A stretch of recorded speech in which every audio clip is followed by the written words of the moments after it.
Hello friends, स्वागत है आपका अपने YouTube channel Bhupendra sir classes में। आई होप आप सब स्वस्थ होंगे और मस्त होंगे और आपकी पढ़ाई लिखाई भी अच्छी तरीके से चल रही होगी। आपका जो एग्ज़ाम था हिंदी का 24 फरवरी यानी कि कल, वो आपका अच्छा गया होगा क्योंकि बहुत ही सिंपल पेपर आपका आया था। क्लास 10th में हिंदी का बहुत ही अच्छा पेपर आया था और इंटर वालों का भी अच्छा आया था। बस थोड़ा सा जो कला वर्ग है, जो आर्ट साइड है, उसमें कुछ क्वेश्चन जो थे वो थोड़ा अनइम्पोर्टेंट आ गए। तो बाकी सामान्य हिंदी का जो पेपर था साइंस साइड वालों का बहुत ही अच्छा आया था, बहुत ही सिंपल। बाकी पेपर चाहे टेंथ का हो या 12th का, दोनों पेपर बहुत ही अच्छे आए थे। अब आपका जो है 1 मार्च को मैथ का पेपर है, गणित का पेपर है, बहुत ही इम्पोर्टेंट है, जो आपको एग्ज़ाम में अच्छे मार्क्स दिला सकता है। क्योंकि हिंदी का पेपर आपका हो जाता है और इंग्लिश का, सामाजिक विज्ञान का, चित्रकला का, बस आपका साइंस और मैथ में थोड़ा दिक्कत होती है क्योंकि इसमें चांस होते हैं कि आपके मार्क्स उसमें परसेंटेज वो कम कर देता है। तो सबसे पहले आपको ये समझना कि इसमें पैटर्न क्या होता है, ठीक है, और इसमें किस प्रकार से हम इसमें अच्छे मार्क्स ला सकते हैं। ठीक, क्लास 10th और मैथ का है ये। इसमें 20 आपके ऑब्जेक्टिव आते हैं, तो आपको पहले से ही पता है कि हर एक पेपर में 20-20 ऑब्जेक्टिव आते हैं, बहुविकल्पी प्रश्न आते हैं जो आपके 20 नंबर के होते हैं, प्रत्येक 1 अंक का होता है, ये पता है। उसके बाद आपके जो इसमें मैथ में हैं 6 आते हैं अति लघु उत्तरीय प्रश्न 2-2 नंबर के। क्योंकि इसमें क्या है, बहुत ही कम जैसे 20 बहुविकल्पी ये करने हैं, 6 प्रश्न ये करने हैं, 5 ये करने हैं और 3 ये करने हैं लॉन्ग वाले। टोटल आपके पास हो जाते हैं 20 और 6 26, 5 31, 31 के बाद 31 और 3 कितने हो गए, 34। ये इसमें यहाँ पे 6 प्रश्न आते हैं, इसमें से 5 आपको करने होते हैं, ठीक है। 35 प्रश्न आते हैं, उसमें से आपको 34 प्रश्न करने होते हैं, ठीक है। कितने आते हैं, 35 प्रश्न आते हैं आपको, 35 प्रश्न आपके एग्जाम में आते हैं, उसमें से आपको करने होते हैं 34। 35 प्रश्न आते हैं, उसमें से आपको 34 करने होते हैं, ठीक है।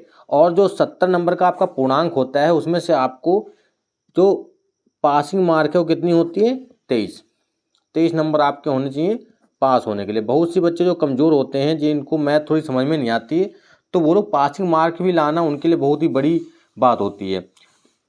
आसानी से आप इसमें अच्छे मार्क्स ला सकते हैं। जिन्होंने अच्छे से तैयारी करेगी, जिन्होंने शुरुआत से मैथ को अच्छे से तैयार कर रखा है, तो उनके बहुत ही अच्छे मार्क्स आते हैं, ठीक है। और जिन्होंने बहुत ही कम तैयारी की है या मैथ से उनको डर लगता है, तो वो पास कैसे होंगे, ये सब आपको बताएंगे किस प्रकार से आपको इसमें अच्छे मार्क्स मिल जाएंगे। सबसे पहले आपको इसमें देखना है कि 20 ऑब्जेक्टिव आते हैं 20 नंबर के। उसके बाद अति लघुत्तरी जो होते हैं 6 प्रश्न आते हैं, आपको सारे करने होते हैं, 6 प्रश्न करने होते हैं, 6 ही आते हैं। 2-2 नंबर का एक होता है, 12 नंबर की हो गए, तो 20 और 12 ये हो गए। लघु उत्तरी जो होते हैं 4 नंबर का एक होता है, ठीक है, 4 नंबर का एक होता है। 6 प्रश्न आते हैं, उसमें से 5 आपको करने होते हैं, तो 5 प्रश्न आते हैं और 4 नंबर का एक होता है, तो 20 नंबर के ये हो गए। उसके बाद आप क्या कहते हैं, 3 लॉन्ग आते हैं आपके, ठीक है, 3 लॉन्ग करने होते हैं और 3 इसमें लॉन्ग साथ में और होते हैं अथवा करके, तो आपके प्रश्न ज़्यादा हो जाएंगे। 6 नंबर का एक होता है, तो 6 या 18 नंबर का ये टोटल आप करेंगे तो कितने हो जाएंगे, 20 12 32 और 20 52 और 18 70 नंबर का आपका पूर्णांक हो जाता है, जो 100 में से 70 का होता है। 30 नंबर आपका प्रोजेक्ट वाला जो आंतरिक मूल्यांकन से होता है वहाँ से मिलता है। टोटल आपका 100 नंबर का मैथ का पेपर हो जाता है, ठीक है, टोटल आपका 100 नंबर का हो जाता है। तो आपको 20 ऑब्जेक्टिव तो आपके हैं, ठीक है। 20 ऑब्जेक्टिव जैसे आपने किए, तो उसमें आपको अब अगर कुछ भी नहीं पड़ा है भाई, तब भी आराम से आप उसमें पास हो सकते हैं। 20 में अगर 20 ऑब्जेक्टिव आपके पास हैं, तो 20 में ऐसा तो है नहीं कि अगर तुक्का भी लगाया तो 10 ऑब्जेक्टिव आपके सही ना हो जाएं, 10 आपके सही हो सकते हैं। अगर आपने कुछ तैयारी भी कर रखी है, अच्छे से तैयारी कर रखी है, तो 15 तो आपके कहीं नहीं गए, अगर आपने फार्मूले या कुछ सवाल लगा रखे हैं, ठीक है। उसके बाद आपको चाहिए कितने, टोटल 23 नंबर आपको चाहिए होते हैं पास होने के लिए। बहुत से बच्चे आप डर रहे हो कि हाँ अब तो हमने कुछ भी नहीं पढ़ा, 3 दिन का समय बचा है, तो अभी आपके पास इतना समय है कि आप अच्छे से रिवीजन कर सकते हैं। और जिन्होंने कुछ भी नहीं, उनको क्या करना है, फार्मूले आपको ज़रूर देख लेने हैं, ठीक है। फार्मूलेज पे आपको ध्यान देना है, इम्पोर्टेंट चाहिए, 4 से 5 नंबर आपको सिर्फ फार्मूला दे के जाएगा, 4 से 5 नंबर। ठीक, उसके बाद जो जहाँ से जिस टॉपिक से प्रश्न बनते हैं उसी के प्रश्न पढ़ने हैं। इम्पोर्टेंट वाले जो प्रश्न आपके हैं, जैसे कुछ प्रश्न जो हैं वो आपको पता है कि इम्पोर्टेंट ही आते हैं, ठीक है, यहाँ से आपका बनता ही बनता है प्रश्न, तो वहाँ से आपको प्रश्नों को तैयार कर लेना है। तो 20 आपकी ये हो गए, 20 में से आप अगर 10 या 15 ले आते हैं तब भी आपका पासिंग मार्क तो आ ही जाएगा। उसके बाद आ जाते हैं अधो लघु उत्तरीय पे। अब आपको करना यह है कि जो इम्पोर्टेंट, जैसे पहले चैप्टर में आपको पता है कि इसमें से 1 या 2 नंबर का प्रश्न आता है एचसीएफ या एलसीएम निकालने के लिए, द्विघात समीकरण, दूसरे चैप्टर में द्विघात समीकरण बनाने के लिए, ठीक है, इस प्रकार के प्रश्न आपके आते हैं अपरमेय या परमेय में से। 2 या 4 नंबर का प्रश्न आपका आ जाता है परमेय या अपरमेय छांटने के लिए कि सिद्ध कीजिए परमेय है या सिद्ध कीजिए, ये वाला प्रश्न आपका आता है परमेय है या अपरमेय, ये वाला। तो ये हो गया आपका। बाकी अब आपको करना यही है कि बस इम्पोर्टेंट जो प्रश्न हैं उनको पढ़ना है। अधो लघु उत्तरीय आपके पास अगर हैं 6 प्रश्न आते हैं, अगर आपने 2 या 3 भी कर दिए तो आपके यहाँ से 5 या 6 नंबर आपके यहाँ पे मिल गए। और इसमें क्या होती है, इसमें आपकी होती है स्टेप मार्किंग, ठीक है, इसमें आपकी स्टेप मार्किंग होती है भाई। आपको जितना प्रश्न आ रहा है उतना आपको कर देना है, आंसर की कोई दिक्कत नहीं कि आपका आंसर गलत आ रहा है। अगर आपने आधा सवाल सही लगाया है, 2 नंबर का है, तो 1 नंबर आपको मिल जाएगा। यह है पास होने का तरीका। स्टेप मार्किंग इसमें होती है, फार्मूला सही लगा होना चाहिए और आपको कैलकुलेशन सही से कर लेना है बस, ठीक है, कैलकुलेशन आपका सही होना चाहिए, तो यहाँ से आप नंबर अच्छे ला सकते हैं। और जिन लोगों की तैयारी होगी तो वो तो उसमें बहुत ही अच्छा पेपर करके आए, अगर पढ़ा हुआ मिल जाता है उनको, कुछ क्वेश्चन तो आपको मिल जाते हैं।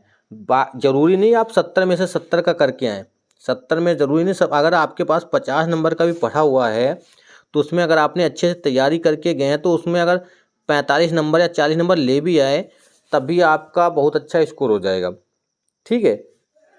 और जो अच्छे से तैयारी करते हैं तो उसमें अगर 60 का पढ़ा हुआ मिल गया या बच्चे ने 65 नंबर का किया है तो उसको आराम से 60 नंबर मिल जाएंगे, ठीक है, क्योंकि इसमें नंबर तो कटने नहीं है। अगर आपने अच्छे से किया है तो आपके वही मार्क्स आएंगे। उसके बाद लघु उत्तरीय आपके आते हैं 5 प्रश्न, 4 उसमें से करने होते हैं, 4 नंबर का एक होता है, 6 आते हैं, 5 करने होते हैं।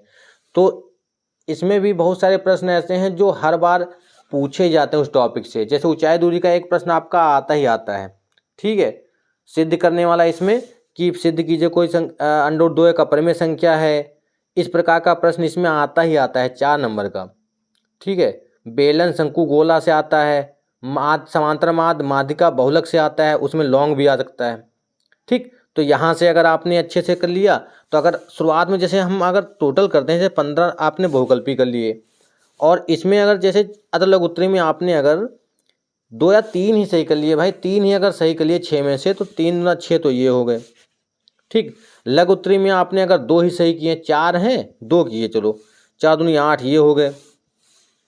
विस्तृत उत्तरीय में आपके पास 3 × 6 प्रश्न आते हैं, ठीक है, तो 20, 6 26 और 6 यहाँ भी आते हैं 32, 32 और 6 38 प्रश्न हो गए टोटल। कितने हो गए?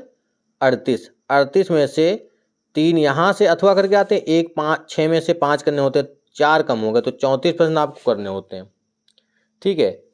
तो 6 प्रश्न यहाँ पे लॉन्ग आपके आते हैं, कितने आते हैं? 6 अथवा करके, जो आपको बहुत अच्छे तरीके से आता है, ठीक है, जो आपको अच्छे तरीके से आता है उसी को सॉल्व करना है। अगर आपने यहाँ पे 2 भी सॉल्व कर लिए, जैसे माध्यिका वाला चैप्टर जो है, समांतर माध्यिका, वहाँ से लॉन्ग प्रश्न बन जाता है, वृत्त वाला चैप्टर है वहाँ से बन जाता है, या 2 पार्टों में देता है, या ट्रिग्नोमेट्री का दे देगा आपको सिद्ध करने के लिए, तो यहाँ से 2 प्रश्न आपके बन गए।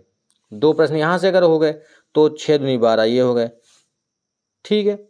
तो ये कितने हो गए? 15, 15 और 6 21, 21 और 8 21 8 हो गए 29, 29 और 12 कितने हो गए? 29 और 12 हो गए 41, ठीक है, 29 और 12 हो गया 41, और 30 या 29 नंबर आपका हो गया प्रोजेक्ट वाला, ठीक है। 29 10 39 2 41 हो गए, जो हो गया ये हो गया 9 1 10 4 2 6 1 7, 70 नंबर का आपका पेपर हो गया ये वाला, ये उनके लिए है जो जिन्होंने बहुत ही कम पढ़ रखा है, ठीक है, जिन्होंने अच्छे तैयारी की उनके लिए नहीं, क्योंकि वो लोग तो अच्छा स्कोर करेंगे। जैसे उनके अगर यहाँ पे 15 या 16 भी अगर बहुकल्पी सही होने, हो सकता है उनको 6 में से 5 प्रश्न आपको आते हैं, 5 में से 4 आते हैं, 3 के तीनों लॉन्ग कर देंगे, तो उनका बहुत अच्छा स्कोर आएगा, ठीक है। ये तो उनके अगर बहुत ही कम जिसने पढ़ा है या मतलब पूरे साल अच्छे तैयारी नहीं किया, मैथ से डर लगता है, तो पास कैसे होना है आपको? 3 दिनों में आपको मैथ में अच्छा स्कोर किस प्रकार से लाना है कि आपकी पासिंग मार्क आ जाए और परसेंटेज भी ना खराब हो।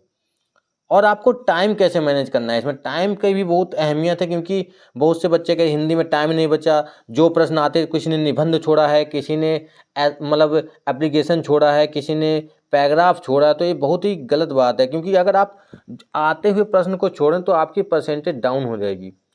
उसको आपको मैनेज करना है, टाइम को देख के चलना है, किस प्रकार से आपको प्रश्न हल करना है। जैसे 20 बहुकल्पी हैं, इसमें 4 से 5 प्रश्न तो ऐसे होंगे जो आपको सेकेंडों में लगा देना, ऑब्जेक्टिव होते हैं और डायरेक्ट वाले होते हैं, उनका फार्मूला ही आपको पता होगा। बाकी जो है कुछ सॉल्व करने वाले भी होते हैं। अगर आपने जैसे लॉन्ग हैं, लॉन्ग मान लिया हमने 1 घंटा इसको दे दिया, इसको भाई हमने दे दिया 1 घंटा, ठीक है, 3 लॉन्ग है, 20-20 मिनट मान लो, ठीक है। और उसके बाद क्योंकि 20 मिनट बहुत हुए एक प्रश्न के लिए, 15 ही मिनट आपको देना चाहिए, 15 से 45 हो जाएगा, ठीक है। 20 आपके पास यहाँ पे हैं, तो इसमें से अगर 15 प्रश्न आपको सॉल्व करने वाले मिलते हैं तो 15 से 45 आधा घंटा भी लगना चाहिए बस। और कुछ ऑब्जेक्टिव भरने में तो मान लेते हैं इसको 45 मिनट मान लेते हैं। अतलगुत्री में आ जाओ, अतलगुत्री हो, इसमें ज़्यादा फर्क नहीं, कितने प्रश्न करने हैं? 6 प्रश्न करने हैं, 6 दूनी 12, 15 मिनट मान लेते हैं इसको भी। ये कितना हो गया? 1 घंटा, 1 घंटा ये हो गया, कितना हो गया भाई? 1 घंटा ये हो गया, 1 घंटा ये, पूरा इस प्रश्न के लिए कितने करने हैं? 4, तो 1 घंटा बच रहा है, ठीक है। तो बहुत समय है, अगर आप ऑब्जेक्टिव पे 1 घंटे भी दे रहे हैं तब भी कोई दिक्कत नहीं है। 1 घंटे इसको दे रहे हैं, 2 घंटे हो गए। इसको अगर हम दे रहे हैं 45 मिनट, आराम से लो, हो गया आपका, लो, कहाँ दिक्कत है भाई? 45 मिनट इसको दे, 1 घंटे इसको दे रहे हैं, ऑब्जेक्टिव को 1 घंटे, 1 घंटे लॉन्ग प्रश्नों को 2 घंटे हो गए। और यहाँ पे जो ये दिए 15 मिनट और यहाँ पे 45, 5 ही तो प्रश्न करने हैं, यहाँ पे 5 प्रश्न ये करने हैं 4-4 नंबर वाले, तो इसमें आधा घंटा इन दोनों पे 1 घंटा लगा देंगे, चाहे तो इसको 20 मिनट या 40 मिनट, ऐसे वो तो आप पे डिपेंड कौन सा प्रश्न कैसा सॉल्व कर रहे हैं। आपको यहाँ 1 घंटा देना है, यहाँ 1 घंटा, यहाँ से स्कोर अच्छा बन जाएगा। यहाँ से आपके 10 से, ऐसा नहीं कि हाँ बस 10 मिनट में बहुकल्पी क्या किए, बहुकल्पी प्रश्नों को 10 मिनट में सॉल्व करके हटा दिए, बस तुक्का लगा दिया, बस हो गया प्रश्न आपका। बाद में देखना है इसको सॉल्व करना था तो इसका आंसर अच्छा आ जाता, ठीक है। तो इस प्रकार से नहीं करना है, थोड़ा समय देना है। 4 से 5 प्रश्न जो आपको आते हैं उनको टिक कर लेना है, बाकी प्रश्नों को सॉल्व करना लगाना है, ठीक है। और जो कॉपी का लास्ट पेज होगा, कॉपी का लास्ट पेज वहाँ पे रफ लिख लेंगे, रफ लिख के उसको कैंसिल कर लेंगे, तो आपकी कॉपी उसमें चेक नहीं होगी। लास्ट का जो पेज होगा, बीच का भी आप रफ लिख के काट सकते हैं उसको, उससे कोई दिक्कत नहीं है, ठीक है। तो ये आपका इस प्रकार से अगर आप करेंगे तो मतलब ऐसा है कि आपके मार्क्स अच्छे आ जाएंगे। और सिलेबस इतना है कि आपका कोई भी प्रश्न आ सकता है, बस आपको फार्मूला और तरीका आना चाहिए, मेथड आना चाहिए। ये है नहीं कि हाँ हम यही प्रश्न बता दें, 5 प्रश्न आपको बताने रटे रटाए यही आएंगे, नहीं ना आए तो फिर आपको दिक्कत होगी। बस रटना नहीं है, तरीका समझना, सवालों को तरीका से लगाना है। बहुकल्पी आपको बस समझने हैं, लॉन्ग लगाने हैं। लास्ट में जैसे जिन लोगों ने बहुत ही कम पढ़ा है तो उनके लिए है कि हाँ भाई 20 से 30 प्रश्न आपको रट लेने हैं, हो सकता है उसमें से मिल जाए, क्योंकि उनका तो वैसे भी तैयार नहीं है ना। अगर वो आ जाएगा तो अच्छी बात है, नहीं आएगा तो वैसे भी वो क्या करेंगे, ठीक है। तो ये है कि इस प्रकार से अगर आप करेंगे तो अच्छा स्कोर भी होगा और सारे प्रश्न लग जाएंगे। टाइम का भी आपको ध्यान रखना है और प्रश्नों को भी देखना है कौन सा प्रश्न किस प्रकार से लगाना है। इसमें स्टेप मार्किंग होती है तो कोई दिक्कत वाली बात नहीं कि हाँ हमें पूरा प्रश्न ही करना है। जहाँ पे आपको लग रहा है कि ये कैलकुलेशन यहाँ पे लेंथी होता जा रहा है, आंसर नहीं आएगा, वहीं पे छोड़ देना है। अगर आपने उतना कैलकुलेशन सही किया होगा उतने के आपको मार्क्स मिल जाएंगे, बात खत्म। ये नहीं कि एक प्रश्न को किसी लॉन्ग प्रश्न में फंस गए, लॉन्ग प्रश्न में ही 1 घंटा खत्म, बाकी प्रश्नों को कैसे लगाएंगे भाई? कितने करने थे प्रश्न? यहाँ पे मैंने बताए थे 38 में से 34 प्रश्न करने होते हैं। 34 प्रश्न, 20 ऑब्जेक्टिव, 6 आपके शॉर्ट, 5 आपके लघुत्तरी, ठीक है, उसका 3 लॉन्ग। ये तो बहुत बड़े ज़्यादा प्रश्न हैं जो आपको करने हैं। ऑब्जेक्टिव हमारे पे गोला करना है, लेकिन सॉल्व कॉपी पे करके उसके बाद ही करना है, ठीक है। इस प्रकार से आपको करना है।